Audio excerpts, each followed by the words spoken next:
क्योंकि एकमात्र प्रभु के लिए है, उनके लिए बैठे हैं, उनका सत्संग, उनकी सेवा। इसके सिवा हमारा कोई एकांतिक नहीं होना चाहिए। यदि किसी को भी अपना माना अमुक हमारे ये है या अमुक से हमारा ऐसा चलता है, तो प्रभु का कभी परिचय नहीं जान सकते। पूज्य पास श्री वेणु विनोद कुंज वाले महाराज जी, श्री बाल कृष्णदास जी महाराज कहते हैं, भगवान के होकर संसार को जान सकते हो, संसार के होकर परिचय बनाकर प्रभु को कभी जाना नहीं जा सकता। सब कुछ प्रभु बने हुए हैं, ये बात आप प्रभु के हो जाओ, बिना प्रयास के आप जान जाओगे। भाई जी महाराज कह रहे हैं, जगत के लोगों के परिचय में ना आओ यदि प्रभु को पाना चाहते हो।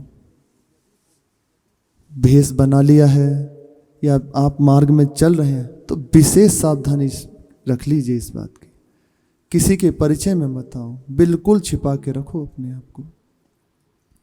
ना तो उनको अपना परिचय करो, ना तो उनको अपना परिचय कराओ और ना ही उनका परिचय करो, क्योंकि यदि परिचय जन का रहेगा तो प्रभु का नहीं कर पाएंगे। ऐसी चेष्टा करो जिसमें वे तुम्हें भूल जाएं। वृंदावन वास की रहनी पता है क्या है? बिल्कुल विपरीत है। समझ नहीं, हो सकता है समझ में लगे कि क्या बात कर रहे हैं। आप अपने घर में रहते हुए जो आपको बहुत प्रेम करते हैं, बहुत दुलार करते हैं, बहुत अपना मानते हैं, आपके बिना रह नहीं सकते, आपके बिना प्राण छोड़ देंगे, कुछ दिन घर में रहिए और ऐसा कुछ मत करो। बस जैसे एक होता है ना, बेकार किसी काम का नहीं, पड़ा हुआ घर में खाली है और बस कोई किसी की कुछ सेवा मत करो। कुछ दिन के लिए आप थोड़ा सा परीक्षा करके देखो, खुद कहेंगे आप जाओ जहां आपको जाना है, हम बिल्कुल आपके लिए बाधा नहीं करेंगे। जब तक आपसे उनका काम चल रहा है तभी तक आपके हैं वो। जहां आपसे उनका काम बंद हुआ, हमारे काम करने ले जाओ इसे। जिस समय माता पिता वृद्ध हो जाते हैं, प्रायः महाराज जी कहते हैं कि अभी ये इतना बढ़ता जा रहा है, तो स्वयं जाके अनाथालय में छोड़ आते हैं, वृद्धाश्रम में छोड़ आते हैं, क्योंकि काम बंद हो गया, अब उनके बिना काम नहीं चल रहा। इसी प्रकार जब तक आपसे उनका काम निकल रहा है ना, तभी तक आप उनके प्रिय हो, तभी तक वो आपसे बहुत प्रिय संबंध बनाए हुए हैं। जहाँ दिखा कि अभी काम का नहीं हमारे, अब इससे हमारी कोई मतलब नहीं रहा, छोड़ देंगे, जाओ तुम्हें जहाँ जाना है, जो करना है करो। भाई जी कह रहे हैं ऐसी चेष्टा करो जिससे तुम्हें भूल जाएं, और ऐसा होता है बिना प्रयास के। श्री जड़ भरत जी बचपन में खूब सिखाया पिताजी ने, पर कुछ नहीं पढ़े, और जन्म से ब्रह्मबोध संपन्न महापुरुष है। खेतों में रखा गया, पिता ने कहा कि चलो थोड़ा काम सीख लो, तो खेत में बैठा दिया। खेती में गए, जिसका खेत था वहां जाके बैठे। उसने कहा बस तुम्हें खेत की रखवाली करनी है, कोई चिड़िया चिरौंटा चुग ना जाए, कोई ऐसा, बस ठीक है। बैठ गए, खेत में चिड़िया भी आ रही है, विचार करने लगे ये भी प्रभु की है, खेत भी प्रभु का, तो हम रोकने वाले कौन होते हैं। छोड़ दिया, चुगने दो चिड़ियाओं को। तो दोबारा खेत वाले ने नहीं बुलाया कि भाई हमारे पास मत आना। श्री तुकाराम जी के वर्णन में आता है, चरित्र में, बहुत अच्छे परिवार से थे, पर समय ऐसा परिवर्तन हुआ, वहाँ अकाल पड़ा, जिसके कारण सब कुछ नष्ट हो गया। आज भी तुकाराम जी का बनवाया हुआ स्वयं का उनके पैतृक मंदिर बन रहे, वहाँ रुक्कोबाई करके, विट्ठल रुक्कोबाई करके मंदिर है, वहाँ स्वयं बनवाए हुए हैं उनके। जिस समय संपूर्ण धन नष्ट हो गया, पत्नी का भी निधन हो गया, फिर दूसरा विवाह हुआ, रहने लगे, अब कोई कार्य नहीं, अब हृदय में क्योंकि भगवत साक्षात्कार हो गया, जान गए सबसे बड़ी बात प्रभु की प्राप्ति है, प्रभु की सेवा है। अब इसको छोड़कर कुछ और करने की मेरी सामर्थ्य नहीं। जंगलों में जाकर एकांत में चिल्ला चिल्ला के नाम ले लेके पुकारते प्रभु। 14 दिन तक श्री विट्ठल भगवान के मंदिर के सामने बैठे रहे, बिना कुछ खाए पिए, क्योंकि जान गए प्रभु मैं जानता हूँ आप हो और मुझे बहुत दुलार कर। ऐसी दिव्य वाणी, ऐसी करुण प्रार्थना है उनकी, कहते हैं आप मेरी माँ हैं। जैसे छोटे बालक का सहज, प्रभु सहजता से रीझ जाते हैं।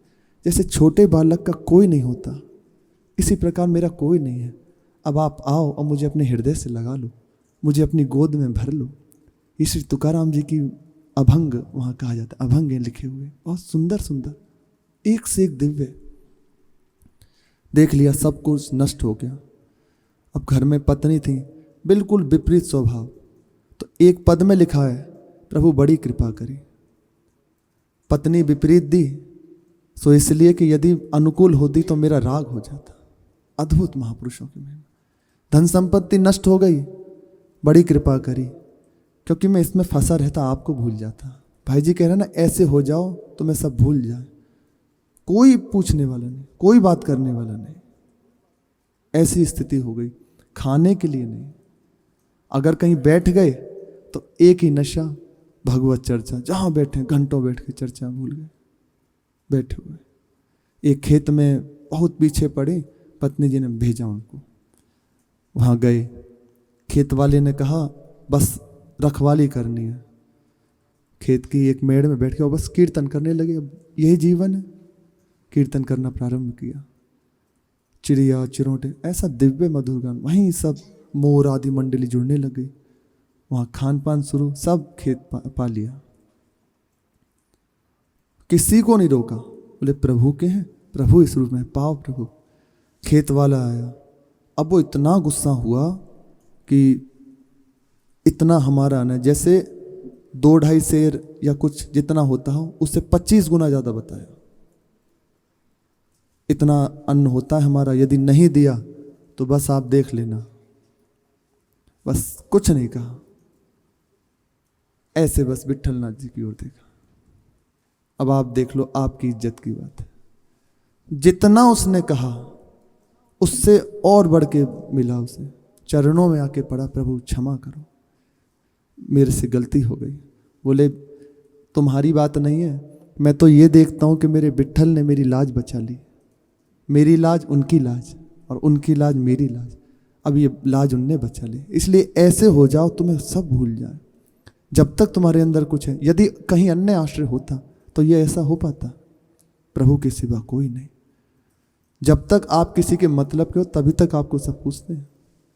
वास्तविक बात अनुभव करके देख लेना, इसमें किसी के तर्क वितर्क की गुंजाइश नहीं है। तुम उनको भूल जाओ, फिर केवल प्रभु का और तुम्हारा दो का ही परस्पर, और आगे चल के ये दो भी खत्म हो जाएगा, एक का ही प्रीति रह जाएगी। प्रेम में दो रहता है, आंतरिक दो नहीं, स्वरूप से एक, प्रेम तत्व एक है, लेकिन दर्शन में दो होता है। युगल सरकार प्रेम की अद्वय मूर्ति, दो होते एक होते हुए भी द्वय मूर्ति। प्रेम में एक होते हुए द्वय का दर्शन होता है, पर होता एक है। भाई जी कह रहे हैं कि तुम केवल दो का ही परस्पर परिचय रह पाएगा। तुम प्रभु में लग जाओ, जन संग शून्य हो गए। चुपचाप तुम प्रभु की सेवा करो और प्रभु उसे स्वीकार कर लेंगे। दिखावा, किसी को रिझाने की बात तो बहुत दूर है अभी। फिर प्रभु ने, आप सेवा कर रहे हैं, सुमिरन कर रहे हैं, जो भी प्रभु ने कृपा करके सौभाग्य दिया तो वो केवल प्रभु की प्रसन्नता के लिए है, संसार को रिझाने के लिए। संसार रीझ जाएगा, क्या देगा? खुद देखो तो खुद भिखारी है। यदि प्रभु उसके मार्ग से जो अलग है, वो खुद बेचारा भिखारी है। वो किसी और के, वो किसी और के, वो किसी के आगे भीख मांगता है, स्वरूप बदल जाता है, किसी की हाव हुजरी तो करता है, साहब आपके बिन कुछ नहीं। आप देखो कौन क्या दे सकता है? सबसे बड़े दाता प्रभु है। एक बार जिनने इनका परिचय पा लिया वो सबको सब कुछ दे, भुगते दे ही ना जा चाहे, पोषण भरण। श्री सेवक जी महाराज कह रहे, ना चिंत कराए, श्री हरिवंश विभव बिल साई, श्री वृंदावन की मादरी। ये वृंदावन की उपासना है। श्री हरिवंश नाम सब सिद्धि, सबे रसिक बिल से नव निधि, भुगते दे ही ना जा चाहे। आप देने वाले बन जाएंगे, किसी को रिझाने से कुछ प्राप्त नहीं होने वाला। कोई कुछ नहीं दे सकता। जहां उसको दिखा कि अब खत्म, वो उसका परिचय नहीं मिलेगा। लेकिन आपका आश्रय छूट गया, आप भटक गए, जो दूसरों के दिखाने के लिए सेवा करता है, दूसरों को रिझाने के लिए सब कुछ करता है, उसकी सेवा स्वीकार नहीं हो पाती है, क्योंकि उसने बेच दी। कीर्तन कर रहे हैं, सत्संग कर रहे हैं, या जो भी कर रहे हैं, यदि संसार को रिझाने के लिए कि अमुक आएंगे धन देंगे और बहुत हमारी मान प्रतिष्ठा होगी, तो प्रभु का प्रेम प्राप्त नहीं होगा, प्रभु की प्राप्ति नहीं होगी। ये कुछ दिन आपकी दुकान चलेगी, फिर आपके हाथों ही बंद हो जाएगी। इसकी सहज रूप से प्रभु से प्राप्ति हो सकती है, इसी के द्वारा, और इसी के द्वारा कुछ आप अपने आप को खत्म भी कर सकते हो। इसलिए भाई जी कह रहे हैं बिल्कुल, इसीलिए प्रारंभ में कहा जगत के परिचय से शून्य हो जाओ। जहां जगत के परिचय में आए तो ये सब बातें बिना प्रयास के आ जाएंगी। दूसरों को रिझाने की बात, उनको सुख पहुंचाने की बात, वह सुखी हो जाए, ये बात हृदय में आप ना चाहोगे आने लगेगी, क्योंकि अमुक कहीं नाराज ना हो जाए, ये बात रहेगी हृदय में। और जहां आप जन सुनगे केवल मेरा प्रभु के सिवा कोई नहीं, फिर ये सब आगे की बात नहीं रहेगी। मेरे प्रभु जैसे प्रसन्न हो, जैसे राखो, इतनी बात। प्रसंग चल रहा है। उपासना का मतलब अपने प्रीतम के, अपने प्रभु के, अपने उपास्य के समीप रहना। थोड़ी सी सावधानी यदि जीवन में रख ली जाए ना, तो बहुत जल्दी करुणा कृपा का अनुभव होता है। हमारे प्रभु को कुछ नहीं चाहिए, सहज भाव, बस सरल होके जितना जैसा आपको चलाना चलते रहो। खुद देख लें, एक इसीलिए कहा जाता है एक एक क्षण का आपको हिसाब देंगे, एक एक क्षण का। प्रसंग चल रहा है श्री मीरा जी योग में सिद्धि कुंडलिनी जागृत हुई और गुरुदेव अत्यंत प्रसन्न। ये उनका मिलन देखकर, समस्त गुरुदेव और शिष्य का देखकर, समस्त उनके परिवार वाले अति विकल नेत्रों से अश्रु प्रभा, ऐसा गुरु का और शिष्य का मिलन देखकर मीरा जी ने सबको प्रणाम किया। फिर सहसा याद आया मेरे गिरधर गोपाल को क्या हुआ। और सोलंकिनी जी उनकी बड़ी माता जी उनकी गोद में थी, उतर के भागी, जाके श्री ठाकुर जी को ऐसे हृदय से लगा लिया। मेरे प्रभु किसने सेवा करी, किसने आपको भोग लगाया, मैं भी जाने कहाँ इस सिद्धि विद्धि के चक्कर पर, किस योग के चक्कर में पड़ गई, व्यर्थ में समय बर्बाद किया। आगे से नहीं करूँगी, निश्चय अब कभी नहीं करूँगी। आपकी सेवा की सिवा कुछ नहीं, आप जैसे सुखी होगे वही करूँगी। 1 महीने के बाद प्राय जब गुरुजन थे ही श्री निवृत्तनाथ जी महाराज, और तो 1 महीने के बाद जब मीरा जी की कुंडलिनी जागृत हुई, फिर वह चले गए, विदा हो गए। बहुत दुख हुआ, गुरु जी जा रहे हैं छोड़ के, पर ऐसे शिष्य को शिष्य से गुरु बना दिया। गुरु की कृपा, गुरु को जस, गुरु की प्राप्ति का सहज उपाय, पास रहना ही बड़ी बात नहीं, उनकी आज्ञा में जीवन बीत जाए। तो गुरुदेव केवल गुरु ही बना देते हैं शिष्य को। पारसमणि स्वर्ण बना सकती है, लेकिन संत संत बना देते हैं। वो पारसमणि बना नहीं सकती, लेकिन संतजन संत बना देते हैं। गुरु गुरु बना देते हैं शिष्य को। उसके अंदर ये नहीं रह जाता, अमुक व्यवहार में दिखाई देता है, लेकिन अब गुरु एक नहीं है, जो दिख रहा है वो भी गुरुदेव। बैठ के गुरुदेव ही बोल रहे, गुरुदेव ही उसके हृदय में क्रिया रहता है, उसका अस्तित्व खत्म, केवल गुरुदेव। मीरा जी योग छोड़कर पूर्णतः वह अपने विचरण के लिए पधारे, और अब योग से बिल्कुल छोड़ दिया, कोई उसका प्रयास नहीं, भक्ति की ओर झुक गए, क्योंकि यही एक सोपान था मार्ग का। आया अब सीधा प्रभु की सेवा, भक्ति प्रेममयी सेवा प्रभु की। परंपरा के अनुसार उन्हें शस्त्रों की शिक्षा दी गई, क्योंकि राजपूत हैं, राजमहलों में जन्म हुआ है, तो सबको सिखाया जाता है, तो इन्हें भी शस्त्रों की शिक्षा दी जाने लगी। जयमल जी छोटे थे, लेकिन इस विषय में बहुत आगे मीरा जी से। मीरा जी की तलवार जब थाप खाती, आड़ी पड़ जाती, ऐसे जब उसका अभ्यास करते तो हंसकर कहते, जीजा कसकर मूठ पकड़िए, ढीली रहने पर तो थाप खाएगी ही, उल्टा आपके हाथों में भी मूठ से चोट लग जाएगी। देखिए, ऐसे कसकर पकड़िए, ऐसे तलवार दिखाते, ऐसे पकड़ो, मानो इसे दबाकर तोड़ देना हो। इनके पिताजी 60 किलो की तलवार से लड़ते, श्री बीरमदेव जी महाराज 60 किलो की तलवार, एक से एक सुभटी योद्धा महाराज।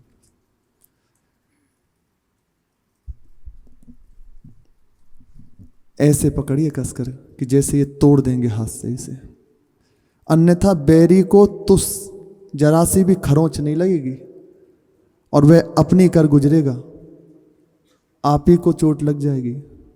जब ये बात जयमल जी ने कही बैरी, तो भक्त अजात शत्रु होता है, उसके हृदय में प्रभु के सिवा कहीं कोई है ही नहीं। मीरा जी ने कहा बैरी? कौन बैरी? जयमल जी ने कहा जिस पर आपको तलवार चलानी है। मैं तो किसी पर तलवार नहीं चलाना चाहती। तो क्या ये एकतारा है? जयमल जी ने कहा एकतारा थोड़ी है, करताल थोड़ी है जिसे आप लेके रसोई या कोई रसोई घर का कोई सामान है। यह तो तलवार है जीजा, तलवार जिससे रणभूमि में धर्म अधर्म और धरती के वारे न्यारे होते हैं।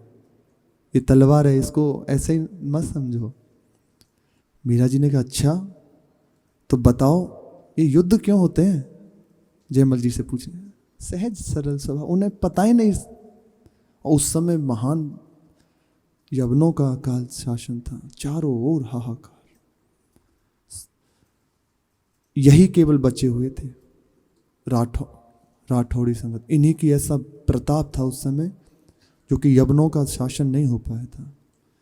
चित्तौड़गढ़ उस समय संपूर्ण हिंदुआ ध्वजा से फहरा रहा था। महान बलशाली बड़े बड़े अकबर आदि ये जो राजा थे, संपूर्ण देश पर राज्य करने पर भी इधर अपना अस्तित्व को झुका नहीं पाए थे इनके। ये केवल भक्त अपराध बनाना, आगे प्रसंग आएगा, इस कारण से हार हुई, अन्यथा नहीं हो सकती। जो सताया गया इन्हें, सब कुछ चला गया। जब तक मीरा जी चित्तौड़ में रही, कोई भी प्रवेश नहीं कर पाया, कोई प्रवेश ही नहीं कर पाया, जबकि कोई सुरक्षा नहीं राज्य की उस समय। लेकिन भक्ति का प्रताप, भजन का प्रताप, कि किसी ने भी उस पर ना हमला किया ना युद्ध कर पाए। मीरा जी कहते हैं युद्ध होते क्यों है भला? इसलिए जीजा कि वह थोड़ा, फिर रुक गए बोलते बोलते। सामने रायसल जी थे, उनके काका, जो बीरमदेव जी से भी अधिक बलशाली और ज्यादा बलवान। उनकी ओर देखकर कहा, काकोसा कहते हैं लोग जोरू जर और जमीन के दीवाने होते हैं, स्त्री धन और जमीन के। जब ये दीवाने किसी के ऊपर आ पड़ते हैं ना, तब उनकी रक्षा के लिए हमें दौड़ना पड़ता है। जीजा मुझे बहुत हौस है, अब अपनी बता रहे हैं। ये तो बता दिया कि युद्ध क्यों होते हैं, पर अब बता रहे हैं युद्ध की इनके हृदय में कैसी प्रबलता है। मुझे बहुत हौस है युद्ध में जाने की, कौन जाने कब इसका आज्ञा मिलेगी। जब मैं कल्पना में देखता हूँ किसी आताताई ने किसी निर्धन की स्त्री को अथवा बच्चों को छीन लिए हैं, ये सब होता था।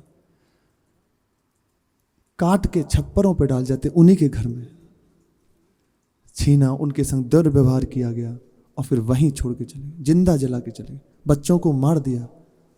आते डकैत आदि जो भी चौकियां उनकी ढीली रहती थी, बहुत दुर्दशा। ये भगवत कृपा है केवल, जो ऐसा सौभाग्य मिला है। इसी से समझा जाता है कि कुछ नहीं करना, रात दिन प्रभु का जस गायन करें, उनकी प्राप्ति बहुत दुर्लभ कृपा, अहेतु की कृपा। यही इसीलिए यह अहेतु की कृपा है। एक ही कर्तव्य रह गया, केवल भगवत प्राप्ति। यदि अब भी प्रभु को छोड़ के कुछ और करने की हृदय में रहे तो दुर्भाग्य है। अपना नसीब हम खुद ही हाथों से बिता रहे हैं। बहुत आगे ऐसा समय नहीं रहेगा, क्योंकि बड़े बड़े महापुरुष अंतर्ध्यान होते जा रहे हैं। यदि आज अपने जीवन को नहीं संभाला गया इसमें कोई तर्क की या आपकी किसी बात नहीं चलेगा। आप अपने को ही धोखा देंगे। बस आप कुछ भी कह दें, अमुक ऐसा होता है तो ऐसा क्यों करना, इन सब क्यों में आप रखो। किसी का इससे ना कुछ बनना है ना बिगड़ना है। आप अपना नुकसान कर लेंगे। यदि अपना भला चाहते हैं, दूसरे का भला तभी कर सकते हो आप खुद तो भला स्वरूप हो जाओ।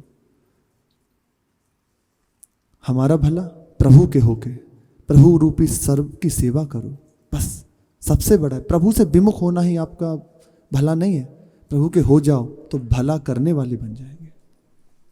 कहने मुझे बड़ी हौस होती है युद्ध में जाने की। जब देखता हूं कि किसी निर्धन की स्त्री का अथवा बच्चों को छीन लिए हैं, उनके पशु को हाँक ले गए हैं, खड़ी खेती में आग लगा दी गई, अथवा सूखी संपन्न राज्य पर आक्रमण कर दिया गया, सुखी राज्य है उस पर आक्रमण कर दिया गया, तो दांत भींचकर अपना यह पट्टनी घोड़ा अश्व दौड़ा देता हूं और मेरी दोधारी तलवार सपासप चलकर, कल्पना में देखते हैं ऐसा, उन अन्यायों के रक्तपान करती है, उन सबको मार भगाकर दीनों को त्राण देकर राजा भगवान का स्वरूप है। उस रक्त गंगा में स्नान करके मुझे जो सुख और शांति का अनुभव होता है वह कहाँ नहीं जाता। जयमल जी ने अपनी तलवार की नोक भूमि पे टिकते हुए कहा इसे, और जब ये बात कह रहे थे तो नेत्र फड़कने लगे, मुखारविंद पे वो दिखाई देने लग गया कि एकदम जोश में जो जयमल जी इसमें है। मीरा जी ने कहा युद्ध में आपको एक भी घाम नहीं लगता? ऐसे हंस के पूछा मीरा जी ने। लगता है, क्यों नहीं लगता, कई बार तो मैं स्वप्न में देखता हूं ये युद्ध जो जहां का है ना, बस उसी में रात दिन लगा। देखता हूं कि अन्यायों के सबों की खूब मोटी सैया बिछाकर मैं उस पर चिर समाधि में सो गया हूं, चिर निद्रा में शयन कर गया हूं। मेरे हाथ की 80 मूठ तलवार की जो पकड़ने की ढाल मूठ रण रंग में रंग कर हाथ में ऐसी चिपक गई है कि मेरे गिरने पर भी हाथ से छूटी नहीं। मेरा शिरस्त्राण दूर जा गिरा, कवच छिन्न भिन्न हो गया, सारी देह घावों से भरी है और उनमें से उफन उफन करके रक्त निकल रहा है। किंतु जीजा भागकर पीठ पर मैंने एक भी घाव नहीं खाया। भागा नहीं युद्ध से कि घाव लग गया तलवार से मार दिया जाएगा, और जोश बढ़ा। एक भी नहीं। उस सबों से पटी पड़ी उस रक्त की कीच के बीच कोई चारण बंदीजन पुकार उठता है, रे कम धजिया उठ परो, थने पुकारे दीन, बैरी आया पावड़ा कर सत्कार उठीन। उठ उठ, बैरी को मार, ये आ गया। ऐसे समय में भी जीजा मैंने देखा अपनी थरथराती लोह झरती देह लेकर मैं उठ खड़ा हुआ हूं। ये कल्पना में देखते हैं, स्वप्न में देखते हैं। तलवार ऊंची करके पुकार उठता हूं, हर हर महादेव, जय चार भुजानाथ की, जय रघुनाथ जी की। मेरी उस हुंकार से 10 दिशाएं कांप रही हैं, धरती डोल रही है। मीरा जी ने देखा जयमल जी की आंखें अस्वाभाविक, बिना देखने के पूरा स्वरूप बदल गया। स्वाभाविक नहीं, अस्वाभाविक हो उठी। उसकी छाती फूल उठी और सांस की गति बढ़ गई। जयमल जी ने एक गहरी सांस छोड़ी, फिर कहा, मेरा यह स्वप्न कब पूरा होगा? मैं शीघ्र से शीघ्र सब सीख लेना चाहता हूं। मेरी उतावली देखकर बच्चे बीच वाले काकू सा कहते हैं और हंसते हैं, थोड़े ठहर जाओ बाप जी, चारभुजानाथ की कृपा से आप महावीर बनेंगे। जीजा लोग कहते हैं कि इन्हीं अत्याचारियों के मारे भगवान को अवतार लेना पड़ता है। मेरा बस चले तो मैं ही मार दूं सबको, भगवान को क्यों कष्ट करना पड़े। जैसे ये बात कही मीरा जी एकदम हंस के कहा, ऐसा ना करना भैया, भगवान धरती पर पधारते हैं तो उन्हें देखकर छूकर सुनकर कैसे भी उनसे जुड़कर कितनों का कल्याण होता है। मैं तो कहती हूं कि भला हो उनका, कह रही हैं कि उनका भला हो जिनकी वजह से प्रभु आते हैं, उनका भला हो जो अपने बल पर भगवान को खींच लाते हैं। रावण, कुंभकर्ण, मेघनाथ बड़े बड़े ऐसे हुए, प्रभु इनका ऐसा अत्याचार बढ़ा कि हाहाकार मच गया, प्रभु को अवतार लेना पड़ा। जयमल जी ने कहा, जीजा ये कैसी बात, आप अन्याय का समर्थन कर रही हैं? मीरा जी ने कहा, नहीं नहीं, मैं विरोध या समर्थन कुछ नहीं करती भाई, किंतु सोचो तनिक कि प्रभु के पधारने में मुख्य निमित्त तो वे ही है ना। क्या हिरण्यकशिपु, रावण, कंस कम वंदनीय है? अद्भुत बात। श्री भगवान के वचन है, यदा यदा ही धर्मस्य ग्लानिर्भवति भारत। प्रभु कह रहे हैं, मीरा जी जो कह रहे हैं वही प्रभु कह रहे हैं।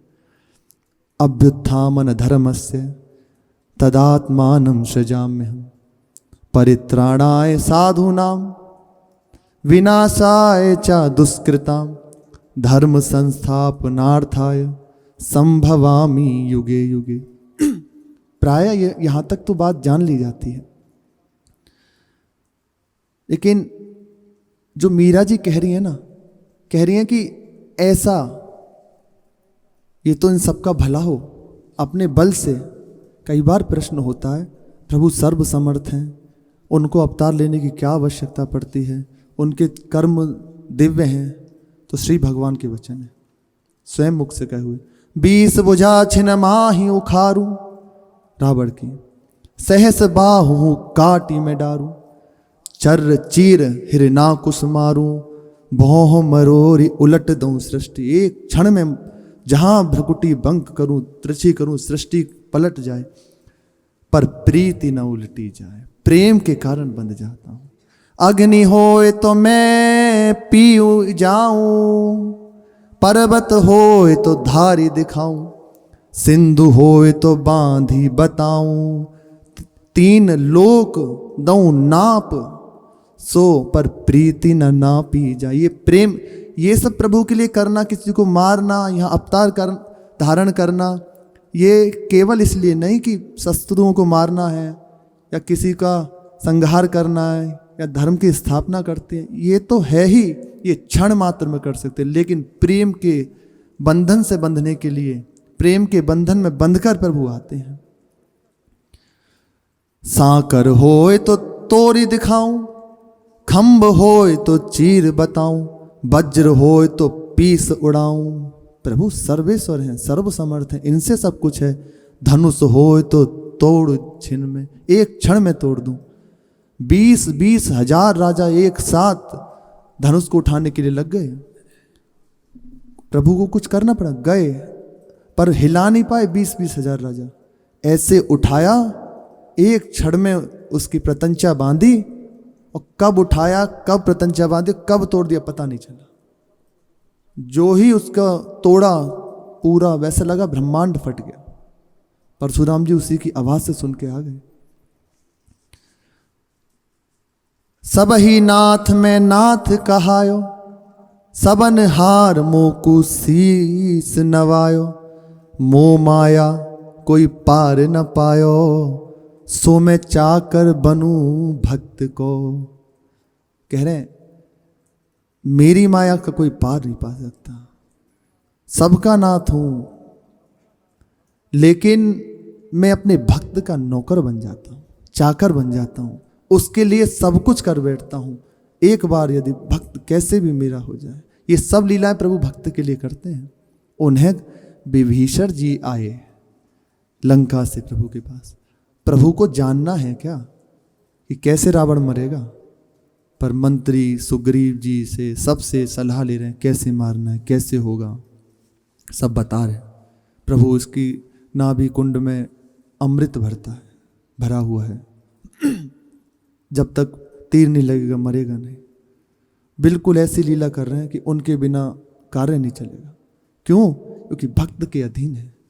भक्ताधीन मनः पूज्यो भक्त लोक शिवंकर, प्रभु का नाम है।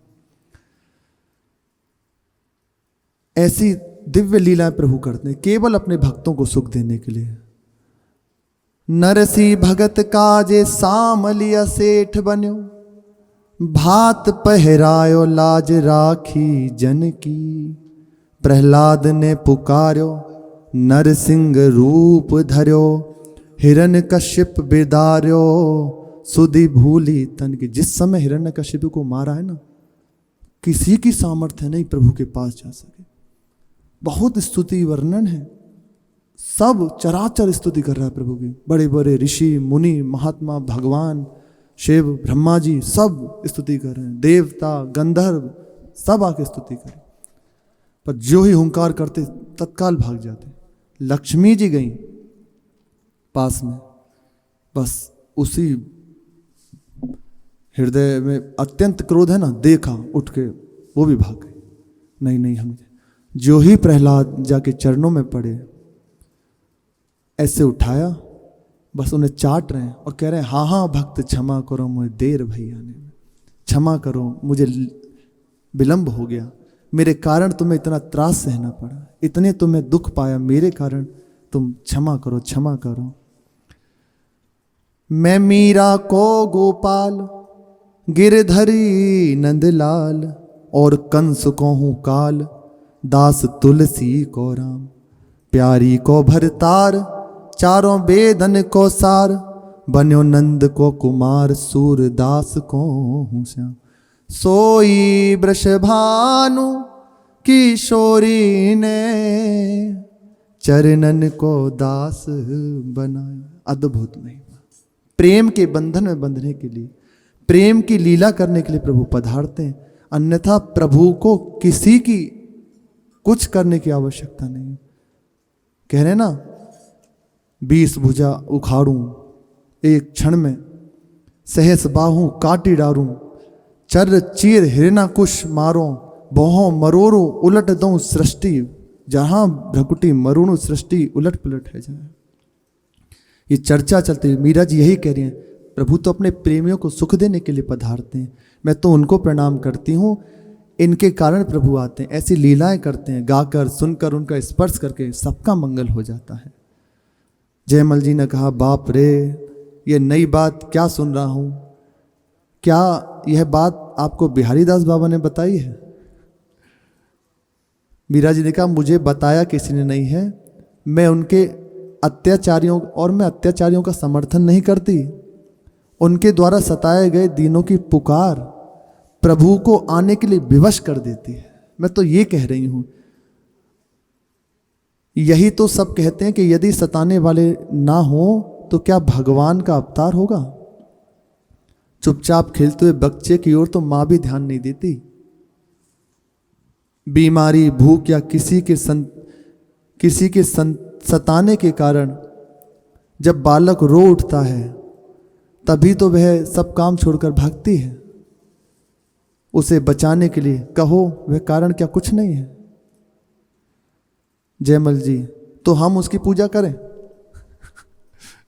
समझ, वो मीरा जी जहां से कह रही वो नहीं समझ पा रहे।